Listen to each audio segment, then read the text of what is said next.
of law is not just some lawyer's turn of phrase. It is the very foundation of our democracy. The essence of the rule of law is that like cases are treated alike. That there not be one rule for Democrats and another for Republicans, one rule for the powerful, another for the powerless, one rule for the rich and another for the poor, or different rules depending upon one's race or ethnicity. To serve as Attorney General at this critical time is a calling I am honored and eager to answer. So now it's clean up on aisle 45 time. And for a long while yet, it is going to be clean up on aisle 45. Hello and welcome to episode 115 of Clean Up on Aisle 45. It is Wednesday, April 5th, 2023, and I'm your host, Allison Gill. And I'm Pete Strzok. We obviously have a lot of news to cover since last Wednesday, including first and foremost the indictment of one Donald J. Trump, a ruling that grants summary judgment in part to Dominion in their defamation suit against Fox News, and Trump's collaboration, shockingly enough, with Jim Jordan's weaponization committee. Yeah, and we also have the conviction of Douglas Mackey for election interference in 2016. He's the guy who sent out the text messages to tell people to vote for Hillary from home via text message. And the indictment of a Russian operative at Johns Hopkins University. I'm so glad you're here to talk to us about this because this is right up your alley, Pete. But first, we want to thank our patrons. You make this show possible, y'all. We forgot to read the new patrons last week, so this list covers the past 2 weeks of new patrons, and we're going to have to split these up across the show because we have over 60. So here's the first round. Big thank you to Barbara Dufree, Melissa Cavalone, Stephanie V, Rebecca Seimer, Kim Jacobs-Beck, Amy Trumbull, Michelle Lehman, Patricia Diltz, Judy Starr, Amy Fisher, Garf Wynn, Maria Tokarczuk, Becky Lieb Kennedy, Susan Moss, Ann Pierce, Diana Santiago, Evet Allerdings, Susan Langford, Shirley Brindle, and I apologize if I butchered any of your names, but thank you for supporting this show. Yeah, it's amazing. Just amazing. You make it possible. We'll read some more in the second and third segment of the show. You can sign up to support us at patreon.com/aisle45pod. That's AISLE45POD for as little as $1 an episode. All right, let's kick this off with the first of what will likely be many indictments of the former guy. Yeah, and I think it's, a first in a couple of ways, right? The first is the first current or former president ever to be criminally indicted. And the second first is, I think you're right. This is, at a minimum, I would expect to see one more between Georgia and the feds. And I frankly think there'll be a couple. Now, how many Jack Smith gets in by the time he's done, I don't know. But I would think between the scope of what he's looking for, it's not unreasonable. I think it's my belief, more likely than not, that he'll see an indictment both in Georgia and federally. So it's big news, big historic event. I saved my paper copy of the New York Times that has the big Trump indicted, and it was like they put extra orange toner, and for whatever reason, sometimes the colors are off, or maybe it was me. Just the front page is especially orange, but momentous, and I think a victory for the rule of law. And I'm looking forward to seeing what the indictment actually has in it, detail-wise. Yeah, lots of pundits out there arguing about intent and what the charges could be, and if it's campaign finance violation, if it's federal. We saw Cy Vance appear on the Jen Psaki show on Sunday and remind us that Barr actually told the SDNY to call Cy Vance and, stand down. And kind of did it in a way like, don't stand down because we don't want you to prosecute Trump. Stand down because we're looking at it. Let us do our thing. And that's happens. And usually a DA says, all right, cool. You're the feds. Go first or whatever. And he did that. And so that's really interesting. But I also want to temper everybody's expectations. I don't think you're going to see any obstruction of justice charges on that because Bill Barr, as Attorney General, has broad authority to decline to prosecute cases. That's what he can do. It's probably why we haven't seen any indictment on the Mueller obstruction of justice charges, because Barr swooped in and wrote it down, put it in writing that even if he could be indicted, he didn't obstruct justice. And he gave a couple of shitty legal reasons, which aren't really true. But he also gave his subjective declination of charges to prosecute. based on his authority as the Attorney General. That's why we haven't seen anything like that. And remember, the DOJ isn't the Attorney General. The DOJ is the DOJ. So it's really difficult for a Department of Justice to go against its own rulings, even if it was a corrupt Attorney General who put that ruling into effect. So, I think I want to sort of temper everybody's expectations about that. But also what's kind of interesting, before we get into the background of this indictment, is that if Jack Smith does come out and indict, let's say on the documents case, for obstruction, because we found out this week there's a whole lot of evidence that he has now that we didn't know that he had before. But we assumed he had, but now we know he has it. Because of the New York Supreme Court schedule, the 17-count conviction against the Trump Organization took like a year and a half. If Jack Smith comes out to indict, that trial could be over before this New York trial begins. So, we just want to make sure we sort of all understand the timelines involved here. But, last week we were told that the grand jury in New York wouldn't be meeting to hear evidence in Trump's case again for the remainder of the week. And I said, but the wording, Pete, I said the wording is very specific here. It says on Thursday they will not hear evidence in the Trump case. They didn't say they wouldn't vote on the Trump case. And it turns out I was right. They sure as hell voted. We got about a 30-minute heads up when we found out that law enforcement was prepping for something. And I was like, looks like And sure enough, Thursday night, we got the indictment. We talked about it on this weekend's bonus episode for patrons. And then, so they voted Thursday. There was a possible additional witness that was heard for about 30 minutes on that day, according to some reports. We don't know who that was. And I'm not sure. I'm interested in your thoughts about this because nobody saw that person go in and out. And that makes me wonder if that is because the person who came in is already in prison. And we know that Weisselberg changed lawyers to Seth Rosenberg, who is, by the way, a racketeering expert, right? He actually ran the Rackets Bureau over at the Manhattan DA's office for a while. So not sure who that witness was, but they apparently had a 30-minute witness there, and that's not a long time.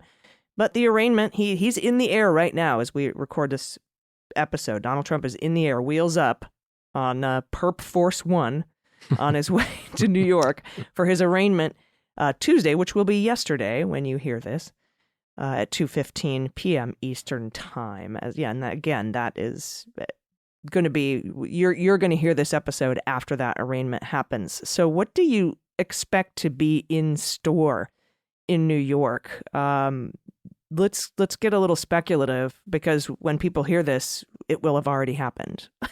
Yeah, no, I think this is Trump in his element, right? I mean, he thrives in the spotlight. He thrives in the chaos of the moment. And I think this is setting up for something. And you see it. And all the reporting is that he's sitting around with his advisors over the weekend trying to figure out a way to maximize his gain, his financial gain, his political gain through this. And, he's announced that, when he gets back to Mar-a-Lago, as you noted, he's going to, have a primetime speech. Certainly I'm sure that all the Newsmax and other folks will cover it live. I would be surprised if excerpts of that at a minimum weren't played across the board. But, he's going to use this to his advantage to both solidify political support behind him, paint himself even more as a victim. There's been some talk that he wants to, it isn't clear whether or not they will release his booking photo or if one will be taken. I think they will, and I think it will be released because of the intense public interest. But he wants to use it. I mean, there's every indication he wants to slap it on merch and sell it because you can put it on a flag and sell 10 million copies at Trump rallies and every damn, campaign event that he's got. So I think we'll see a little bit of a circus in New York. I think we'll see certainly a circus upon his return to Mar-a-Lago. I wish, my sense was let's, read the indictment, see what it says, and then just ignore whatever the man has to say until he hits trial and then see what the facts are and see what the case is. But that's not the way it's going to unwind. Again, this is him. This is his element. The inability of the government to talk about their case gives a tremendous advantage to Trump and his team to sort of set the narrative. They've done that very well in the past, and I think they'll do it. There's some, question about whether or not there'll be a gag order. Gag orders or typically frowned upon. They aren't something the presumption is against one. And usually it's only when you have particularly, egregious statements attempting to influence the jury, certainly making any sort of threats, you might see one. But if I had to guess, my guess would be there would not be initially a gag order, and there might be a warning from the judge that, keep your house in order. I don't want to hear you or your attorneys or your camp talking about this case. And so he won't place it, and only inevitably when Trump fucks that up, or Eric or Don Jr. or Laura or Kimberly or the whole little, assorted fruits and nuts surrounding his Trump say something, that they'll be back in court asking the judge for a gag order. But I don't know. You disagree? No, I think for due process purposes, there will be a warning first. I don't think you'll get a gag order out of the gate. Looking at the Roger Stone, this is federal, of course, but, he went out and blabbed and blabbed and blabbed and threatened and threatened and threatened. And then a gag order was put on only after several warnings were issued, and only after he put a photo of crosshairs over Judge Amy Berman Jackson's face, or near her face. Right. So that, I don't see it either. He certainly won't be held without bail. There's a lot of bail reform in New York. And I don't know if the mugshot will be released, but, he wants it. I'm sure he'll get a copy and he'll release it if he'll pose for one in front of, a selfie in front of the courthouse. Hashtag victim. But another interesting thing that happened in the Cy Vance interview by Jen Psaki on MSNBC on Sunday. By the way, excellent show. If you haven't watched Inside with Jen Psaki yet, she asked, what about the second crime that you have to pair with falsification of business records to elevate it to the level of a felony? Could it be a federal crime? And Cy Vance said, look, when I was Manhattan DA, we never used, we prosecuted plenty of falsification of business records cases, but to my knowledge, we never used federal campaign finance violations as that second law. Now, we did, in other investigations and other cases, use federal statute, to pair with the falsification of business records misdemeanors successfully. So it's not an untested theory. It's not a novel legal. The only novel legal theory here is that it's a federal campaign finance violation charge, if in fact that is the way they go. So I thought that was interesting, because I didn't know until I saw that interview that the Manhattan District Attorney's Office has used federal statutes to elevate state falsification of business records up to a felony. And so, again, we are waiting for those charges to be unsealed. It doesn't seem like now, because I know a lot of media outlets were petitioned the judge to unseal the charges ahead of arraignment because of public interest. It's already Monday afternoon. I don't think we're going to see an unsealing of those charges prior to arraignment. But I have a feeling that there is something more to this than just that. With bringing in Pecker for a second time and that bonus mystery 30-minute witness that we don't know about, I'm very interested, and I'm pretty sure this will probably be a speaking indictment. And so I'm very interested to see what those charges are when they're unsealed yesterday. We're in our time machine now. Yeah, no, I agree with you. And, I did not know either about the using as the second offense to be able, that they have in the past, the Manhattan DAs use federal charges. And that's interesting, one, because I think you do have that potential here. And two, it's not novel, right? If they go that route, this is not something they're trying it for the first time. If in fact that has occurred in the past, and Vance is, he's not lying about that there's some precedent to doing things that way. And it does, there was something, if you look at Donald Trump's record with the FEC, and there's just something, they're in desperate need of reform of the FEC, because yes. Trump's record is like 43-0. I mean, I think it's either, I want to say it's either Rolling Stone, it might be the Huffington Post, but somebody went through and looked at all the cases where Trump managed to dodge FEC sanction. And it's not because he didn't do these things. The evidence in many of those cases is absolutely crystal clear. It's that you have a split committee, which is even between Democrats and Republicans, and the Republicans just flat out refused ever to vote against him. Even when staff was sitting there saying, look, this evidence is overwhelming. Time after 43 times, that Yeah. nothing ever came out of the FEC. I mean, and that's just, if come on, if we want to do anything about, there is so much wrong with our campaign election system, and the financial aspects of it are so important.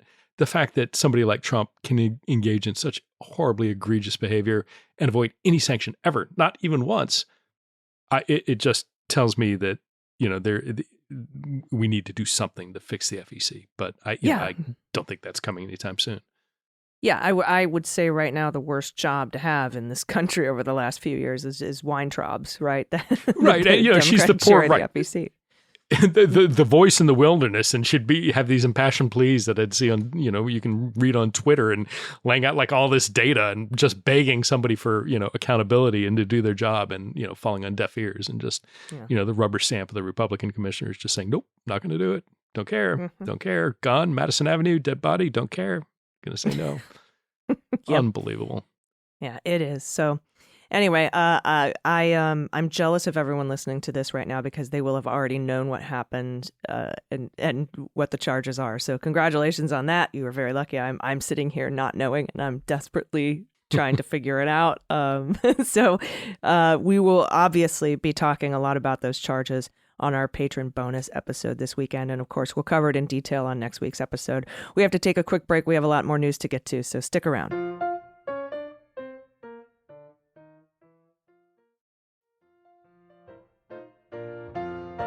Welcome back. We have more new patrons to give a shout out to: Sean R. Britton, Linda Lee Kerr, Danielle Curry, Jerry Reynolds, Laura G., JD, Jack McCoy, Jack Homan, Carl Lewis, Kathy Rogers, Laurel, Amanda Morris, Sinclair Lundy, Kelly Arola, Christine Harris, Kate Donovan, Chris Wiswell, Lee Markosian, and Craig Kovich. Again, apologize if I got anybody's name wrong, but thank all of you so much. I mean, this just means a tremendous amount, helps us continue doing this and put it on there, and really, really want to thank you for your support.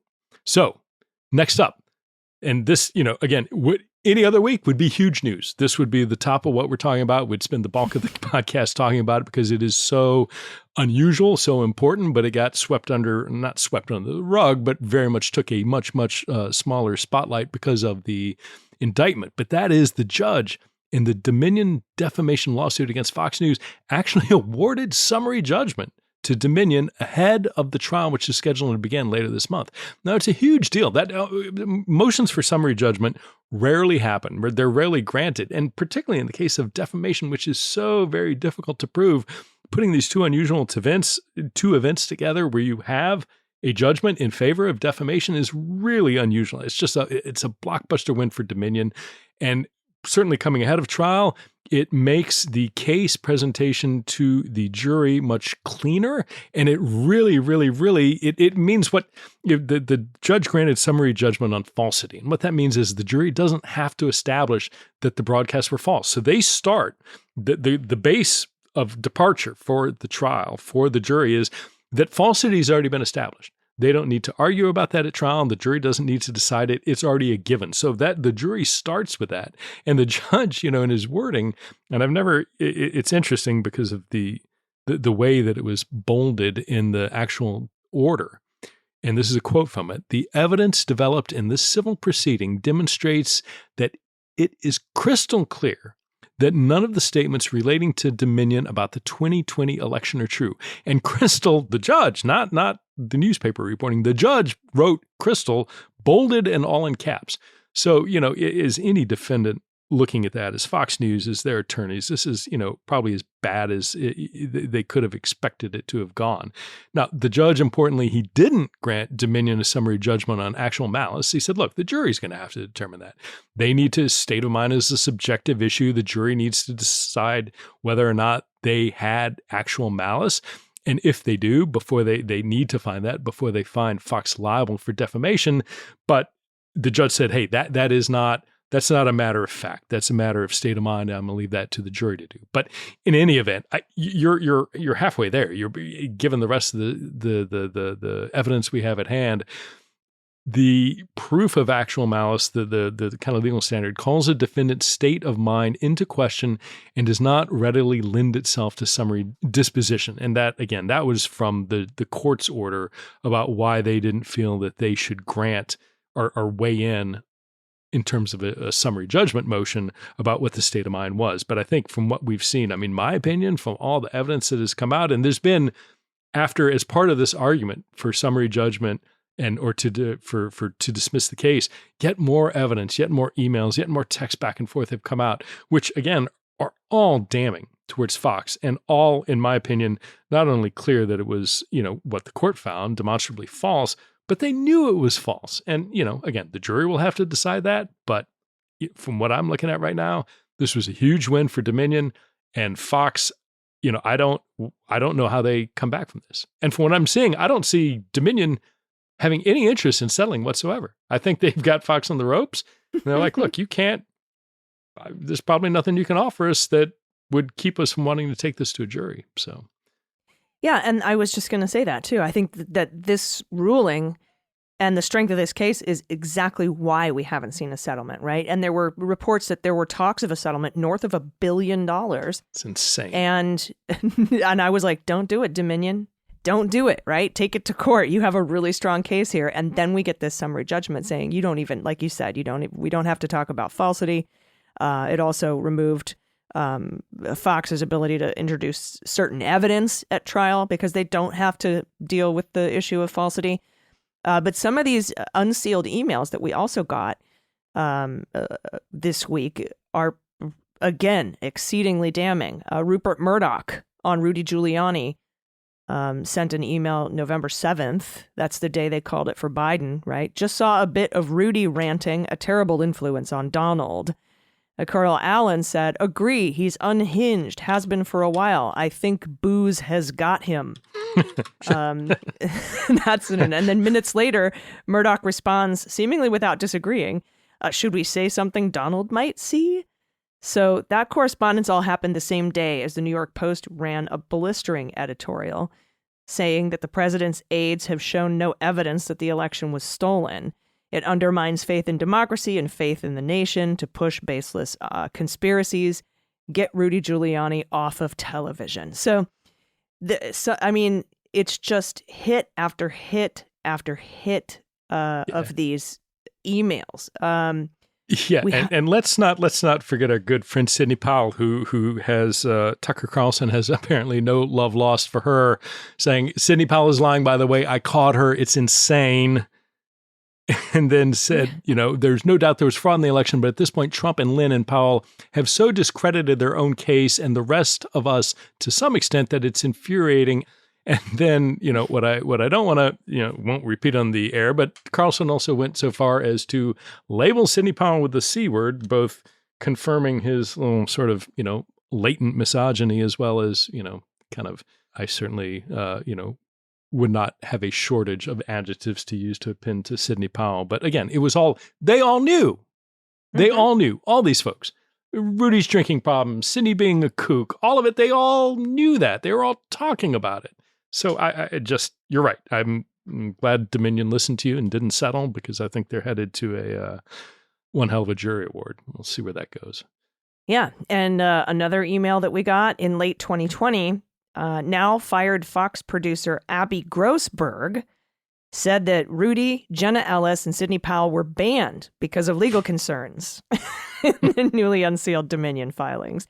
And then another one by October 2020, Fox senior VP, whose name is Raj Shah, who's on the witness list, by the way, for Dominion, suggests keeping Rudy off the air. He says, this just broke too, so it might be advisable to keep him off shows for a few days, even though the laptop story is getting traction, right? So just never ends. And you know what's interesting too, Pete, these emails that we're seeing are just the ones that are unsealed.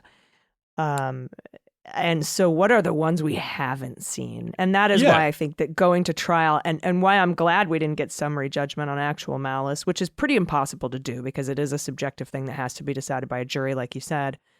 Why I'm glad it didn't get summary judged out of the way, because we get to now see all of these things that are currently not available to the public on display in trial. I'm wondering if this, like, because you remember when I said in the first segment that the media outlets wanted the judge in the Trump indictment to unseal the charges ahead of arraignment. They also asked for video to be allowed and press to be allowed in the courtroom during the arraignment. I haven't heard if that's going to be a thing yet or not.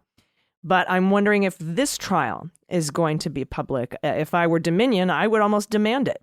Yeah, well, I mean, for sure the media will be in there. The question is, I would think Dominion has an interest in the government. In the case of Trump in Manhattan, the DA took the position that we don't have an opinion, right? We're going to defer to the court. And some of that's like, unless you have a real strong need, you don't want to you don't want to anger the court by saying we want something or the other, that just deferring to the court's judgment is the smart sort of strategic move. And in the past, the judge up in New York has not allowed cameras in the courtroom, so I haven't heard either which way that's going to go. But I would think, again, at a minimum, these are open. Our courts are open. So whether or not we have the benefit of actually the real live, broadcast of what's going on there or not, there certainly will be very competent and talented media folks in there. So we're going to know. We will find it out. It's just the question is, I just think to that, who's that knucklehead who was tried and convicted of murdering his wife and son down in South Carolina, that everybody was like, it seemed like every network was playing that. I can imagine if Dominion if the court allows cameras in that courtroom, God, that's going to be must-see TV. Because you're right. I mean, we've seen a lot of strong evidence. In no way have we seen all the evidence. And the things that they're going to put into evidence to convince that jury that they had this recurring pattern over time, repeatedly, of all these people knowing about this falsehood, and nevertheless, to prove that actual malice, they went ahead anyway, knowing that it was wrong, knowing that it was damaging.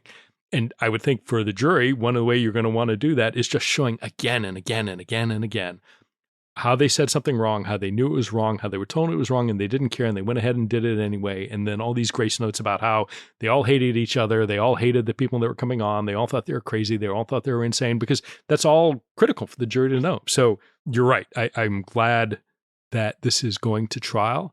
We are absolutely going to see things that we have not seen yet in terms of evidence. And I think it's going to be overwhelming. Yeah, me too. And I think that part of falsity that you brought up with regard to summary judgment, the decision by the judge here, has been unfortunately drowned out by the indictment. Not unfortunate. I'm not sad that Donald Trump was indicted, but it just happened to come on that same day. But it's important to note that a judge has determined that everything Fox News said was a lie. Untrue. And that is a judgment. That is not an opinion by a judge. That's not like, remember Judge Carter on the Eastman emails, that it's preponderance of an evidence, or more likely than not that Eastman and Trump violated Title 18, Section 371 and 1512C2 to hand over Eastman's emails, right? That is not a summary judgment. It's a ruling that the crime fraud exception applies to emails, but this is a different level, a different standard of proof to get a summary judgment, isn't it? Yeah, it is. And because again, you don't have to, it takes one of the things they have to prove off the table. And so that it makes it simpler. Well, the hard thing, if you're trying to prosecute something, in many ways, the cleaner and simpler it is, the better it is. Because as a prosecutor, you're trying to convince the jury, hey, this is a simple story. Here's the story, and you can track it all. And the defense, of course, is throwing 1,000 things against the wall, trying to muddy everything up, trying to make it complicated. But it's like telling a story if you've got 3 characters versus you're walking into some, Shakespearean production where you've got 40 characters and you got to keep track of it all. If you're trying to tell a story to a jury, a simpler story, typically for the prosecution, is a better one. So having established this is false, you take that sort of you don't have to, that whole act 1 or whatever you want to call it, that's already a given, so you don't have to spend your time on it. And, one more, at least from the last thought from me, in my mind, the compelling new evidence is not going to be any new text or any new email. I think it's likely that we're going to hear from on the stand Tucker Carlson and Sean Hannity, Laura Ingraham and Murdoch and God knows who else, and have them in their own words, having been sworn in, be questioned, be cross-examined, and then have redirect. That's what I'm can't wait to hear, because in my mind, that is going to be the compelling. How do you get around your statement? Did you, Tucker, Mr. Carlson, did you really believe Sidney Powell was a, effing C? Just that's going to be amazing to watch. Yeah. And if I'm the plaintiff, if I'm the lawyers for Dominion, nearly all my statements in court are going to begin with that it's already established that Fox News lied. Let me ask you a question about actual malice, which is, a different thing to prove. But it's going to be look for, if this is televised or when we get the reporting, look for the prosecution or the plaintiff's lawyers in this case, Dominion lawyers in this case, to consistently bring up and hammer home that it has already been determined that these statements are lies. Now, it's just up to you, jury, whether it was done with actual malice. So it's going to be really fascinating to watch, and I'm looking forward to it. Yeah, future podcasts will have to do dramatic readings where we can alternate being attorney and Fox News celebrity, and we can go back and forth with that week's testimony. So that'll be pretty interesting. Oh, that'll be fun. I can do a pretty good Laura Ingraham. So. Good. Done. Give me Tucker, and we'll argue over Hannity. And if you give me a box of Franzia Rosé in about an hour, I can do a really good Judge Jeanine. You get Cicely Strong we'll try and get her to come in, see if we can lure her into the podcast. I can't wait for that cold open. I can't. All right. Well, thank you, everybody. We have more news to get to, but we need to take a quick break. Stick around. We'll be right back.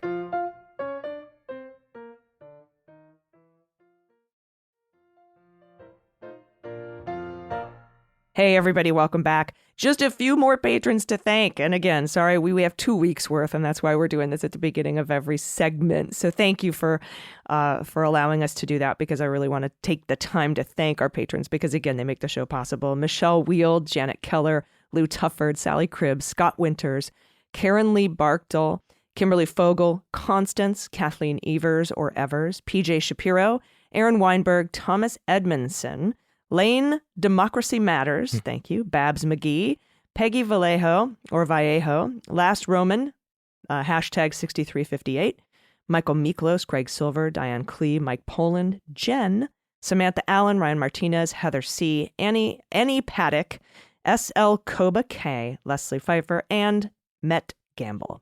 Thank you so much. Sorry if I mispronounced any of your names. All right, let's cover the rest of this week's news in kind of a lightning round, because so much happened this week.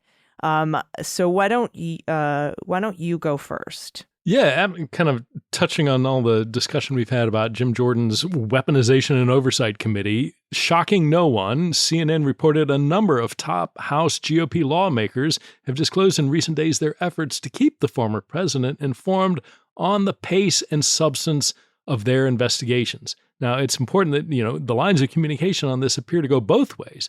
Not only are Trump, his aides, and close allies regularly apprised of what the Republicans committee is doing, they also at times are appearing to exert influence over it. So, it's essentially the Republican Party, the Republican majority in Congress, acting as a tool of Trump, and not only saying, hey, this is where we're going, but letting Trump say, well, why don't you look into this? Why don't you look into that? And the most kind of egregious example recently in my mind, we saw several top House Republicans trying to intervene with Manhattan District Attorney Alvin Bragg's investigation, sending him, I think at this point, at least 2 letters where and this is according to ABC reporting, the counsel for Manhattan District Attorney Alvin Bragg. So Bragg, as the district attorney, has a general counsel that advises him on matters of law and sort of is the general counsel for the district attorney's office. He wrote a letter in which he urged House Republicans to denounce former President Donald Trump's attacks on Bragg's office, saying that they're collaborating with him to undermine his criminal probe. And this is from a letter from Bragg's office to Jim Jordan, quote, "You and many of your colleagues have chosen to collaborate with Mr. Trump's efforts to vilify and denigrate the integrity of elected state prosecutors and trial judges," unquote. Now, it's important in that context that Trump began calling congressional allies on Thursday night, urging them to defend him following news of the indictment. And I guess, Allison, in my mind, the question is, at some point, doesn't this start looking like criminal obstruction or some attempt to intimidate or some potentially illegal activity on the part of Congress? Yeah, and I've thought about this a lot too, because a lot of the speech or debate clause arguments that we're hearing, particularly the Scott Perry speech or debate clause, there's a long case history of official committee business being protected by the speech or debate clause, even if it's a weaponization committee that's being weaponized by an indicted former president. I don't see personally anyone being able to hold any of the House GOP members to account for this criminally. Sure, they can, there are other checks on this. There's checks on the speech or debate privilege, which include expulsion and censure, but I don't think we're going to see any of that in that body because it is held by a majority of Republicans, slim majority nonetheless. But I don't see this as being criminal. But with regard to what Trump does, he's not shielded by speech or debate clause. So I'm not sure how or if this could be brought in as some sort of obstruction of justice if you have the proof or to bring that forward, or if it could be just used in sort of as a totality of evidence in a pattern of behavior type situation for maybe a bigger obstruction charge that I wouldn't put it past Jack Smith, even though this is state and that's federal, to say, look at this pattern of behavior. He's colluding, conspiring with weaponization committee to impact the outcome of an investigation. He can't charge for that, I don't think, but he can put it in a pattern of behavior to show intent as for other obstruction crimes, perhaps even the documents obstruction case. So I wouldn't be surprised if we don't see this pop up somewhere, not as a crime in and of itself, but to show a pattern of behavior in another crime. Yeah, I think you're right. I think that's right. If you read these letters, and I encourage everyone to go pull them up because they're not heavy in legalese. They're written in a way that you can, as a non-lawyer, read them. They're very professional. There's not a lot of name calling or sort of bloviating or anything, that's sort of partisan in flavor. It's just a very straightforward, here's what you asked, here's what we do, here's the law, here's why we're going to do this, here's why we're not going to do that. We continue to, are willing to meet and confer to figure out what we can do to provide any information that we can that is, we believe, lawful for you to have. And for all this other stuff that we believe is not, we're not going to do it. And I think some of those things, they do hint at this idea of whether or not there's any sort of improper interference. And I agree with you. I don't think that is done for the purpose of saying we're looking at this as a violation of law. I think they're hanging it out there as sort of a red line saying, look, you need to know, and you probably already do, but we're going to put it on paper and we're going to make it known to the public that if you do this too egregiously, if you go too far down this line, it's going to start looking an awful lot like obstruction. And so you're just putting it out there, drawing your attention to it. I'm sure, again, the Republicans already know it, but what it does is it causes the media, it causes you and me, it causes everybody to sort of, it plants that seed of like, oh yeah, this could get to the point where it starts looking like something illegal, and it draws a line out there that makes a public line of it. And so I think it's, again, if you've got the time, pull up the letters and read them. They're very well done. They're very competent, very professional. Well done. If it was the general counsel or he or her, I think, and his staff, just excellent work product and do a good job essentially of telling Jordan to shove it in a very professional way. Yeah, and I think that the general counsel down there, her name is Leslie Duback. She's the one who's writing these letters. So I just wanted to bring her up, name her. Because she did. This is great work.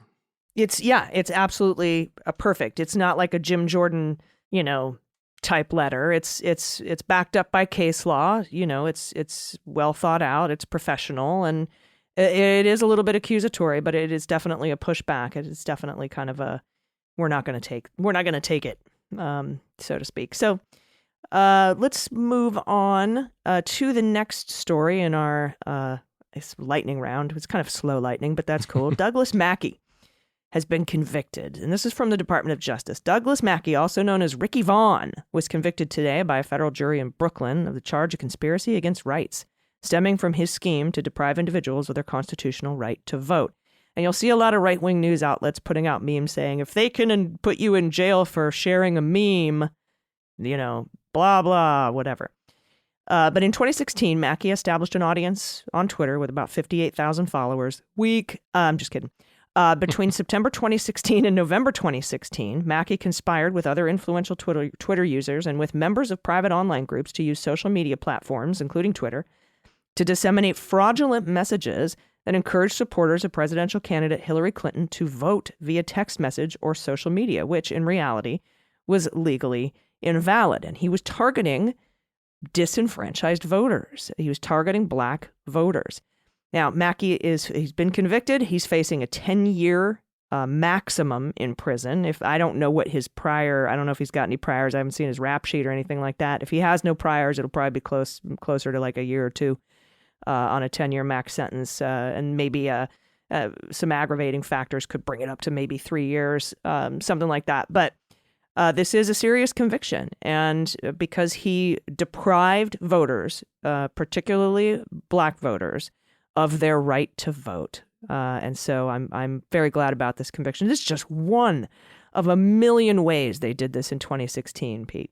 Yeah, and in a lot of surrounding this trial, there's a lot of discussion in this trial sort of crystallized. Where does sort of dirty tricks, where does saying something actually cross the line into criminal behavior? When does First Amendment protected speech become criminal in nature? And to me, this case, what at least was publicly known about it, didn't seem that, in my mind, contentious at all. It seemed very clear that it was designed to suppress voting amongst minority populations. It seemed very clear that there are falsehoods deliberately designed to prevent people from voting. It wasn't some sort of like crazy meme of, Hillary behind bars, or it was the intention was very straightforward, and that was to prevent people from voting for Clinton, period. And I'm not sure why it gained a little bit of a cause célèbre amongst, more mainstreamy sort of First Amendment advocates. And in my mind, it probably had more purchase there in those arguments than I think it deserved. But I think it's important. I think it absolutely is necessary to acknowledge that this sort of behavior went on throughout 16, throughout 20, and I assume, will absolutely be there in 2024. And to create a record and precedent of saying, we will go after this, we will investigate and prosecute it, and we'll start creating case law and creating, a history of convicting people that you can't go doing it. So I'm very pleased with the outcome. I think it's absolutely the right call, and we'll see if it can't help. But just like we're seeing all these people who are like, talking about, well, do they want to rally for Trump right now, and online messaging forums saying, well, be careful, it might be set up by the feds. You saw what happened on January 6th. Same sort of thing. I mean, again, the criminal justice system, one, it exists to punish the person who commits the crime, but it also exists to serve as a deterrent effect. And my hope is that, other would-be Mackeys take a look at this and maybe hesitate a little bit before they start engaging in illegal voting suppression. Yeah, and it kind of reminds me of the Jacob Wohl, Jack Berkman conviction with their robocalls across 3 states to black voters who said if you register to vote or if you show up to vote, they will force vaccinations on you and they will execute outstanding search warrants on you. So again, designed to specifically suppress the black vote in 3 states, and they were convicted of that as well. So yeah, and I like your comments about deterrence too, because a lot of people were waiting for Trump to be held accountable for his actions on January 6th, like we talked to Harry Dunn on the episode of Jack this week, who said the hitman should go to jail too. Yep. But the fact that we've indicted 1,000 people who attacked the Capitol, and there's about 1,000 more coming, and a lot of them are now into the 3-year, 4-year, 10-year, 11-year sentence range, is doing what it's intended to do, which is to punish the criminals, but also deter others from doing it. And that's why I think we see like 12 chodes with Trump flags outside of Mar-a-Lago today instead of massive, massive protests, because the DOJ's deterrence is working, at least for the foot soldiers. It's time to get to the top. We're getting to the top, but I think that's a very important point, and I'm very thankful to the Department of Justice for doing their job in arresting the people and holding the people accountable who were the foot soldiers on the ground attacking the Capitol. It really, I think, has made an incredible difference in what we're seeing now. And of course, hold my tongue to see what we see on Tuesday in New York. But I mean, 35,000 uniformed officers? Come on. Yeah, I don't think, one, because it is New York, it's not like it's, Mar-a-Lago or even out in Long Island. I think it'll be more subdued, but I don't think, regardless of what the sort of political sentiment is within the NYPD or others, I don't think you're going to see a large scale, I hope, certainly, that there won't be any large scale sort of protest. I think he'll be in and out of there quickly. He's got to get back for his big primetime, fundraising rally. And they keep getting these lone wolf guys, too, right? The CNN bomber, DePape, the Pelosi attack on Paul Pelosi, the guy who shot up the FBI field office, these stochastic terrorists, these one-offs. They keep getting arrested, charged, convicted, and, will go to prison. And I hope that also deters future, lone wolf terrorists from acting, since it seems like the insurrection type protest crowds and riots are now being subdued. So we'll see how that goes. But, there was a report, and this just sent chills up my spine, that on what is the Donald dot win or something like that? The Patriot dot win now, yeah. Gab, Getter, 4chan, all those places, all those channels where they sort of, where they were initially to, getting the January 6th insurrection together. They're now working on recruiting suicidal, lonely, sad individuals to go on suicide terrorist missions. That's what their aim is. That's what their focus is. And I would love to hear from Chris Wray what he's doing about this. But we haven't yet. So we'll see how that goes. But we do have one more story that I was very excited to talk to you about, because this reminds me of some shit that you'd be doing if you weren't wrongfully terminated from the FBI. It's a Johns Hopkins spy. And let me just editorialize. You don't hear a Georgetown University spy, just a little, it seems to be a Johns Hopkins issue at their School of Advanced and International Studies. But one of their students, Victor Muller Ferreira, was accepted as a student at Johns Hopkins and said he was Brazilian. In reality, he was actually a Russian intelligence operative originally from Kaliningrad, according to a series of international investigations, and series meaning one, a couple in Europe, one in Brazil, as well as an indictment that the Justice Department filed on Friday in federal court. And his real name is Sergei Cherkasov, and he spent nearly a decade building his fictitious Ferreira persona. And his, the group that he surrounded him was a tight circle of Russian handlers. And suddenly poised, they almost had a deep cover spy in the U.S. Capitol, and, going to school in, Johns Hopkins SAIS in downtown D.C., and positioned to forge connections because of the nature of not only the people the other students who come through SAIS, it's the master's program is very well known, it's very reputable. You get a lot of people from the U.S. government, you get a lot of people from the international community who come through there and go to get a mid-career master. So if you're an illegal in the Russian intelligence services, it's a great place to just simply spot people who are going through, not to recruit them at the moment, but everything you can. We saw this too, with illegal cases that I worked on. One of the couple up in Boston, they were there under some Canadian identities, but he was at Harvard at the Kennedy School and getting a mid-career master's, doing the same thing. But it's not so much I'm going to recruit my classmate, but it is all these people who are going through. I'm going to note, what are their foibles? What do they like? What are their hobbies? Do they drink too much? Do they have a gambling problem? Do they have a womanizing or manizing problem? All the things which might provide useful in 10 years and 20 years, because guess what? These folks who go through, rise up through, they may be a mid-level diplomat now, maybe they become an ambassador, maybe they become a prime minister, maybe they become a defense minister. So being in that position is enormously advantageous if you're in any intel service, but certainly in a Russian one, to collect information just like that. So, using the access that the 2 years, we think more or less, that he spent in Washington, D.C., he was filing reports back to Russia. And in particular, he was doing that at the time, reporting about how officials in the Biden administration were responding to the Russian military buildup shortly before the war in Ukraine. And we know that because the FBI put it in the complaint that was filed. And again, what's really interesting to me, and I'm going to kind of bounce around some. If you go, and it's online now, the complaint is very much, you were talking about a speaking indictment or speaking complaint. This is very much a huge amount of detail in the complaint, full of pictures. There's a lot of detail. I mean, it's 46 pages long. They go through, they include pictures and maps from Brazil, where his legend identity came from, talking about meeting spots, drop sites where, material was left or picked up. It is a fascinating read just from the standpoint of how tradecraft works, but it also goes into a lot of, it provides you some window into information that the Brazilians had. Now, what's interesting too is some of the vagueness in the complaint. The complaint just says a Russian intelligence service. It doesn't say whether it was FSB or GRU or SVR, the sort of domestic intel service of the military intel service of the foreign intelligence service.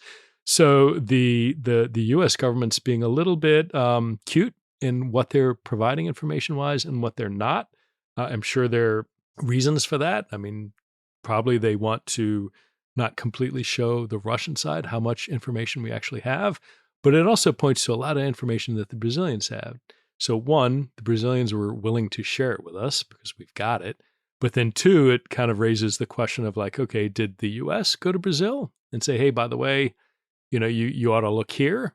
Did the Brazilians welcome in the FBI to come in, or other elements of the U.S. government to come in and do investigation with him?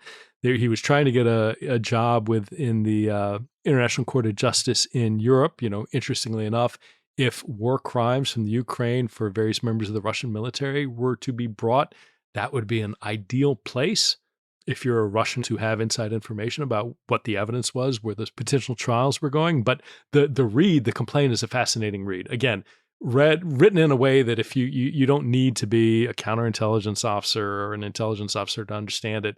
It's a very sort of interesting, just straight narrative. And for those people who like pictures, it's got pictures. There's, a little park in Brazil, a little spot in the bushes between two posts where things were hidden. So it's a really fascinating document. Going back, I think to fast forward, he graduated. He was down in Brazil. His goal again was to go and get a job in The Hague.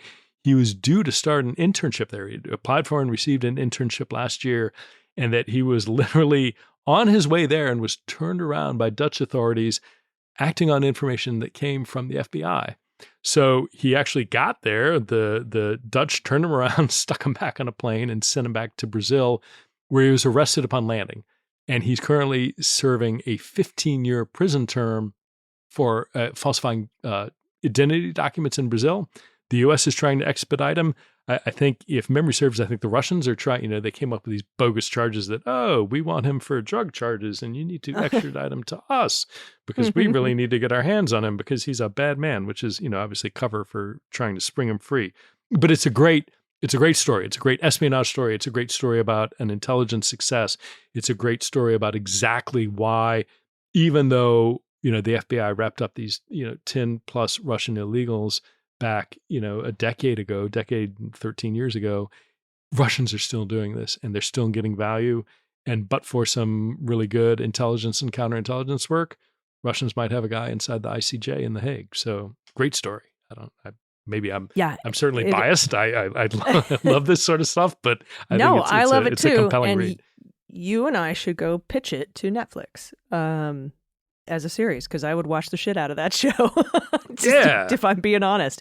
He was trying to get into the State Department, CIA, but the part that you bring up that's so important here is learning all of his cohorts, students at Johns Hopkins, faults and weaknesses, so that when they are all over the State Department and CIA and FBI or The Hague or positions like that in the International Criminal Court, he knows how to use them to either advance himself to get more intelligence to feed back to the GRU or whoever he's feeding it back to, but, also to potentially flip other people. You and I, Pete, having been former government officials, know exactly the kind of person that is flippable because we took our online annual training about, is Christie a threat? Does she have divorce problems? Does she talk about money? Does she have a gambling problem? Is she always complaining about the Christie government? said, Allison, hold the door. I forgot my badge to get into the skiff. Do you let Christie in? No, Christie. You need to go report to the supervisor that you left your badge and you need to get it back. I have a thumb drive with a fun game on it. Would you put it in your computer and try it? Gosh, no thanks, Christie.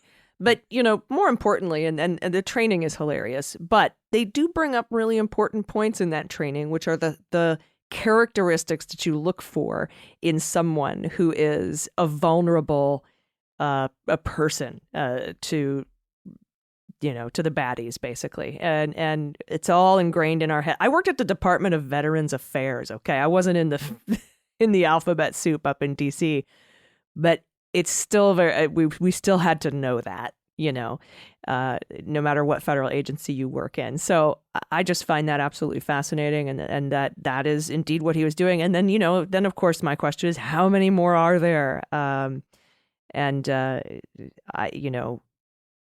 That this still happens is a testament to the fact that even though Russia's physical army is shit, they are still, once the GRU put out that statement, I think in 2012, 2011, something like that the new warfare is this, is cyber and tradecraft and shit like that. And ever since, that's been their focus. That's where all their money and attention goes. Yeah, and it also points out how hard it is to do illegals work. And some like he did stupid shit, right? I mean, he had on his possession like these very sort of like corny, his legend, right? His backstory of what he notionally was in Brazil, what his mother was, his father, when he saw him, why he didn't see him, why he had a weird accent. And he kind of wrote it out in a bizarre sort of way. And frankly, from a tradecraft perspective, in a very unprofessional way. And reading this, this is, let me put it this way. It strikes me when I read this as certainly illegal, certainly somebody who was an officer, certainly somebody who had tradecraft training. It does not strike me as the top tier of Russian operations. It strikes me as having a level of lack of sophistication and sloppiness and lack of professionalism that I would not associate with the top tiers of their intelligence operations. And so, read into that what you will as to where I think what service he might have come from. But I think it's important also to look at him in the context. There have been a ton, and I need to sit down and write about it. I'll tweet every now and then about, sure are a lot of Russian spies being wrapped up, Brazil version, U.S. version. But the point of the matter is there have been a lot of Russian, both officers and agents who have been wrapped up in the past year, since a little more, since the invasion and the run-up to the invasion of Ukraine. And in my mind, that speaks to both a sort of heightened interest in it and potentially new sources of information, which are providing Western nations insight into what's going on around the world, not just in the U.S., but everywhere around the world.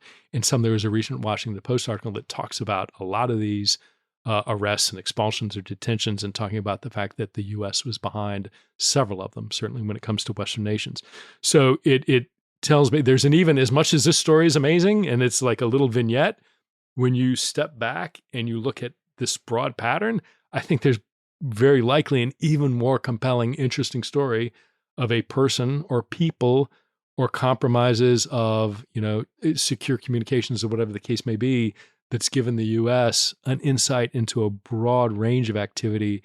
And we're seeing it's like suddenly the U.S. gets access to this apple tree, and all of a sudden all these different apples start getting pulled off the tree and, taken out of the arena. So great story individually for Cherkasov, but also a fascinating time as a former spy hunter to be looking at everything we're doing against the Russians right now and how they're getting their ass handed to them, which I Where appreciate. would you rank the sophistication of this guy as compared to, say, like a Maria Butina, who seemed to just kind of be acting on her own, right? Like she seemed roguey. Butina was not very good. If I were to compare, the best that I've seen recently would be folks like the Murphys, the Russian couple, I think in New Jersey, Don Heathfield and Tracy Foley. I mean, he was Andrei Bazarkov and she was Alina Vavilova. I forget what the Murphys' true name was. They were very professional, right? I mean, they were either Canadian citizens, U.S. ostensible citizens, but very, very professional and just fastidious in keeping their U.S. legend, their Western legend separated from their true identity. And my point is, I don't think most people understand how hard it is at every little aspect of your life to maintain a solid cover identity. All the little ways you can mess that up, all the little ways that you can, leave a photograph or accidentally, have some sort of communication with somebody that isn't covered as well as it should be. And when you read the Cherkasov complaint, he does fuck up. I mean, there are things where he messes it up, where it's not very well done. And so either that's poor training, poor discipline, sort of a lower caliber of individual. Is this the case that they had all these exquisitely trained people who got wiped out, and so they're rushing people out into the field with maybe less training, less competence. You're not picking from the the 98th percentile. You're pulling somebody from the 60th percentile. But grading this guy compared to the certainly the SVR illegals we saw that we wrapped up. If those guys, I'd give them probably mostly an A-. This guy I'd probably give a C+, B-. It's just a very it's sloppier, and that makes me anyway. I don't want to. That's all right. I mean, it's a little easier to catch.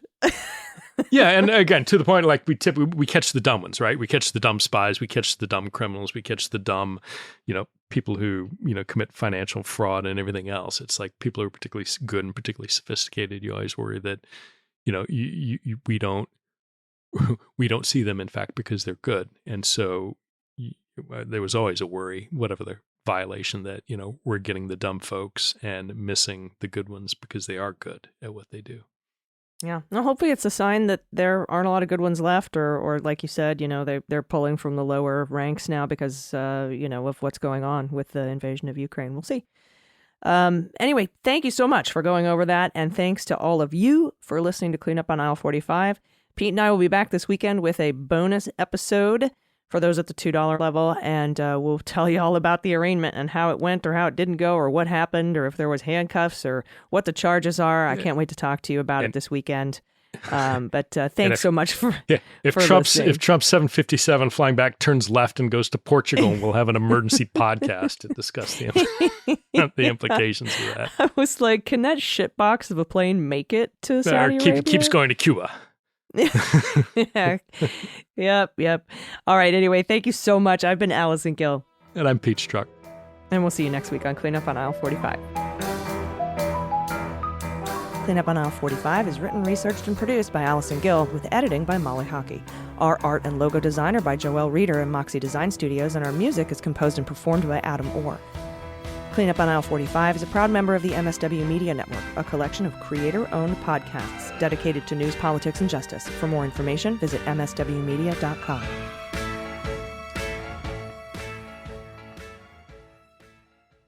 MSW Media.